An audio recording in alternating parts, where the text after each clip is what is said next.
Hi friends, ஐநாத்தனை சீரியலில் கஸ்தூரி எப்படியாவது நிச்சயத்தை நிப்பாட்டலான்னு சொல்லி அதை நடேசன் எப்படி தடுத்து நிறுத்துறாங்க, அதுக்கப்புறம் ஃபங்க்ஷன் எப்படிலாம் நடக்குதுன்றதா வாங்க கதைக்குள்ள போய் பார்க்கலாம். ஸ்டார்டிங் சீன்லேயே கஸ்தூரி இவங்க எல்லாத்தையும் கேள்வி கேட்கறத பார்த்துட்டு பொண்ணு வீட்டுக்காரங்க சந்தாவோட அப்பெல்லாம் கையெடுத்து கும்பிட்டு எங்களை மன்னிச்சிருங்க, இனிமேல் இந்த மாதிரி ஒரு விஷயம் நடக்காதுன்னு சொல்லிட்டு அவங்கள்ட்டையும் மன்னிப்பு கேட்குறாங்க. சேரன் கிட்டேயும் மன்னிப்பு கேட்குறாங்க. உடனே சேரன் அதெல்லாம் அவ்வளோ பெரிய பிரச்சனை இல்லை, நீங்கள் மன்னிப்பு கேட்காதீங்கன்னு சொல்லிட்டு அவங்க அத்தையை பார்த்தோம் அத்தை விடுங்கத்தை அப்படின்னு சொல்கிறாங்க. ஆனால் கஸ்தூரியா விட்றால விட மாட்டேங்கிறாங்களே, உனக்கு ஒன்றும் தெரியாது நீ சின்ன பையன்னு சொல்லிட்டு சேரனுக்கோ இல்லை இங்கே யாராவது ஒருத்தருக்கோ ஏதாவது ஆயிருந்துச்சுன்னா நீங்களா பொறுப்பு அப்படின்னு சொல்லிட்டு நடேசனை பார்த்து என்னென்ன நீ ஒன்றுமே பேசாமல் இருக்க, அடி வாங்கினது உன் பசங்களும் தானே அப்படின்னு சொன்னோடனே இந்த பக்கம் சோழன் அவங்க தம்பிங்க கிட்ட என்னடா திடீர்னு பாசம் முங்கிட்டு அத்தை இந்த மாதிரி பேசுது அப்படின்னு சொன்னோடனே பல்லவன் அண்ணே எனக்கு என்னமோ ரூட்டு வேற பக்கம் போகிற மாதிரி இருக்குது, இது எல்லாத்தையும் தடுத்து எப்படியாவது நிப்பாட்டுங்கண்ணே அப்படின்றாங்க. இந்த பக்கம் கஸ்தூரி இதே இது நம்ம ஊரில் நடந்திருந்தா போலீஸ் ஸ்டேஷன் போய் ஒரு பெரிய கலவரத்தை உருவாக்கியிருக்க மாட்டோம் அப்படின்னு சொன்னோடனே நடேசன் ஆமாம் நீ தான் மாதம் எங்கள் வீட்டை பற்றி கம்ப்ளைண்ட் பண்ணி போலீஸ் வர வைப்பி அப்படின்னு சொன்ன உடனே கஸ்தூரி இப்போ நான் என்ன பேசுகிறேன் நீ என்ன பேசிகிட்டு இருக்க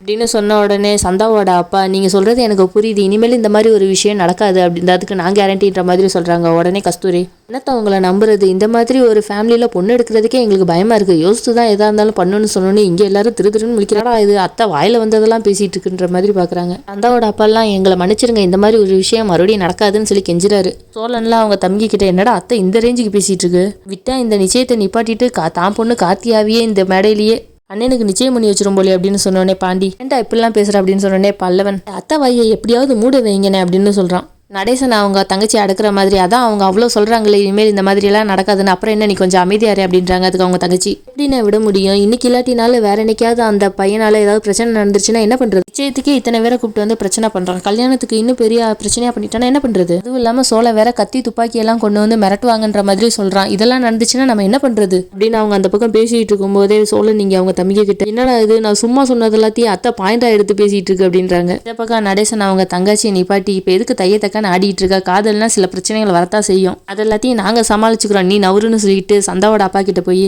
சம்மந்தி நீங்கள் எதுக்கும் கவலைப்படாதீங்க, இந்த ஊரே ரெண்டு போட்டாலும் சரி சந்தா சேரனோட நிச்சயம் கண்டிப்பாக நடக்கும் அப்படின்னோடனே ரொம்ப நன்றி சம்மந்தின்னு சொல்லிட்டு சந்தாவோட அப்பாவும் ரொம்ப ஹாப்பியாக இருக்காங்க. அதுக்கப்புறம் நடக்க வேண்டிய வேலையை நீங்கள் போய் பாருங்கன்னு சொல்லிட்டு சொந்தக்காரங்க எல்லாரையும் ஆள் பேட்டோன்னு சொல்லிட்டு உட்கார வைக்கிறாங்க. பக்கம் சோழன் அவங்க தம்பிக்க கிட்ட வாழ்க்கையிலேயே இன்னைக்கு தாண்டா உருப்படியாக ஒரு விஷயம் பண்ணியிருக்காருன்னு சொன்னோடனே பல்லவன் இந்த அத்தை ரொம்ப டேஞ்சர் அப்படின்றாங்க. இந்த பக்கம் கஸ்தூரி நடேசன் கிட்ட உன் பையனுக்கு இருக்க ஆபத்து தெரியாமல் நீ பேசாட்டுக்கு எல்லாத்தையும் பார்த்துக்கலான்னு சொல்கிற, முறை ஒன்றும் ஆகலாம் மறுபடியும் நம்ம போகும்போது அவன் வந்து பிரச்சனை பண்ணால் என்ன பண்ணுறது அப்படின்னு சொல்லி கேட்டோடனே சோழன் வரும்போது எப்படி சண்டை போட்டோமோ அதே மாதிரி போகும்போது சண்டை போட்டுக்கலாம் அப்படின்னு சொல்கிறாங்க. இதோட விடாமல் சோழன் சில கல்யாணம்லாம் கல்யாணத்துக்கு முன்னாடி ஸ்மூத்தாக நடக்கும், கல்யாணத்துக்கு அப்புறம் ஏகப்பட்ட பிரச்சனை வரும், சில கல்யாணத்துக்கு முன்னாடி அவ்வளோ பிரச்சனை வரும், கல்யாணத்துக்கு அப்புறம் எல்லாமே ஸ்மூத்தாக போகும், அதே மாதிரி எங்கள் அண்ணனோட லைஃபும் செகண்ட் கேட்டகரி தான், கல்யாணத்துக்கு அப்புறம் என் அண்ணனோட லைஃப் ஸ்மூத்தாக போகும் அப்படின்னு சொல்கிறாங்க.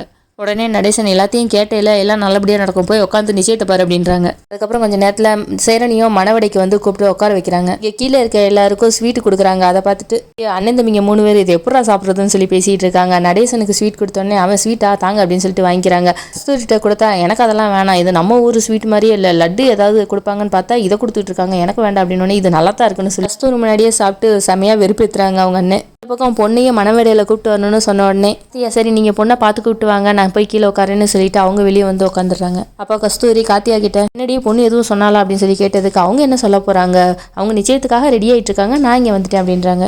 பொண்ணும் மாப்பிள்ளையும் பக்கத்தில் உட்காந்துட்டு நிச்சயத்துக்கு அவங்க ஊரில் எப்படிலாம் பண்ணுவாங்களோ அதெல்லாம் பண்ணிட்டு இருக்காங்க. அப்போ பொண்ணு மாப்பிள்ளையும் ஸ்வீட் எல்லாத்தையும் மாற்றி மாற்றி ஊட்டி விட்டுருக்காங்க. அதை பார்த்தா கார்த்தியாவுக்கெல்லாம் ஒரு மாதிரி இருக்குது. கஸ்தூரி அப்பயும் வாயை வச்சுட்டு சும்மா இல்லாமல் நடேசன் கிட்ட இந்த பொண்ணை உனக்கு கல்யாணம் பண்ணி தான் ஆகணுமா, இந்த ஸ்வீட்டு சாப்பாடு கூல்ட்ரிங்க்ஸு எதுவுமே செட் ஆகலை, உங்கள் வீட்டுக்கு அது செட் ஆகுமா அப்படின்னு சொல்லி கேட்டதுக்கு நடேசன் ஆமாம் டெய்லி நீ எங்கள் வீட்டில் வந்து சாப்பிட்டுட்டு இருக்கா பாரு, இது நல்லா இல்லை இது நல்லா இருக்குன்னு சொல்கிறதுக்கு பேசாமல் இருக்கிறியா அப்படின்னு சொல்லிட்டு சொன்ன உடனே கஸ்தூரி ஏதோ அண்ணன் பிள்ளை வாழ்க்கையாச்சேன்றதுக்காக பேசினா நீ என்னமோ ரொம்ப ஓவராக பேசுகிறப்போ எனக்கு என்ன அப்படின்றாங்க. உடனே நடேசன் ஆமா நான் அவங்ககிட்ட உனக்கு கேட்கணும்னு நினச்சேன், வீட்டுக்கு முன்னாடி இருக்கிறது உனக்கு தானே வரும், அந்த நிலத்தில் எனக்கு ஒரு 2 அடி எனக்கு என் பேரில் எழுதி கொடுக்குறியா அப்படின்னு சொல்லி கேட்டதுக்கு 2 அடியா 2 சென்டிமீட்டர் கூட உனக்கு தரமாட்டேன் அப்படின்றாங்க. அதுக்கு நடேசன் இதுதான் நீ என்னமோ என் மேலே அக்கறை இருக்கிற மாதிரியும் என் குடும்பத்தில் மேலே அக்கறை இருக்கிற மாதிரியும் பாசம் பண்ணா கட்டின்னு பேசிகிட்டு இருக்கா, பேசாமல் இரு, நிச்சயத்துக்கு கூப்பிட்டமா வந்தியா அதோட இரு, அதை விட்டுட்டு எதை பிடிச்சி சண்டை போடலான்லாம் இருக்கக்கூடாது, அமைதியாக இருக்கணும் அப்படின்றாங்க.